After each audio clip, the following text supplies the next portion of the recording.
आइए नाज़रीन, अगली खबर हम आपको बताने जा रहे हैं। हम सभी को बताते चले कि जो है आज नेशनल वोटर्स डे है।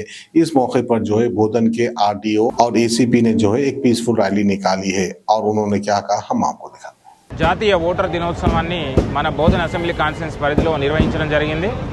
దీనిలో భాగంగా మన బోధన పట్టణంలో స్కూల్ విద్యార్థులతోటి ఓటర్ దినోత్సవం యొక్క ప్రాముఖ్యతను పురస్కరించుకొని గౌరవ ఏసీపీ గారు, అదేవిధంగా తహసీల్దార్ గారు, సిఐలు, మున్సిపల్ కమిషనరు, స్థానికంగా ఉన్నటువంటి ప్రజాప్రతినిధులు అందరూ కూడా ఈ కార్యక్రమంలో పాల్గొనడం జరిగింది.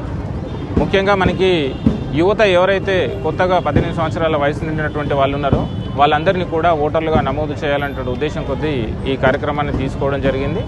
ఈరోజు జాతీయ ఓటర్ దినోత్సవం సందర్భంగా యువ ఓటర్లలో చైతన్యం నింపేందుకు ఓటర్ నమోదు కార్యక్రమం అనేది ఒక బృహత్తర కార్యక్రమంగా జరగాలనే ఉద్దేశంతో కేంద్ర ప్రభుత్వం గౌరవ ప్రధానమంత్రి గారి ఆదేశాల మేరకు, జిల్లా కలెక్టర్ గారి ఆదేశాల మేరకు ఈరోజు ఆర్డీఓ బోధన్ గారు, ఎంఆర్ఓ బోధన్ గారు, అలాగే మున్సిపల్ కమిషనర్, పోలీస్ ఆఫీసర్స్ అందరూ ఇక్కడ వివిధ స్కూల్స్ అండ్ కాలేజెస్ మేనేజ్మెంట్స్ సహకారంతో విద్యార్థులతో ఈరోజు ఇక్కడ ఒక ర్యాలీ కార్యక్రమము, అలాగే మానవహారము, ఒక అవేర్నెస్ గ్యాదరింగ్ అనేది జరపడం జరిగింది.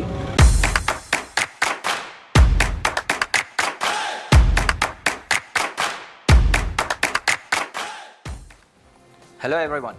Success Group of institutions have organized Sports Carnival this year under the banner of Success Sports Academy to encourage students to have fun, to get active and to work together in various physical activities and challenges. As it is said that a sound mind lies in a sound body, we want all our students to be good at both studies and sports. I congratulate all the students who achieved victory in the qualifying rounds and even to those who lost.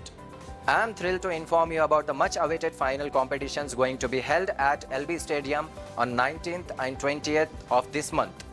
Be evident to encourage and appreciate the sportsmanship and excellence displayed by our talented students. I wish everyone all the very best for the final competitions. Thank you.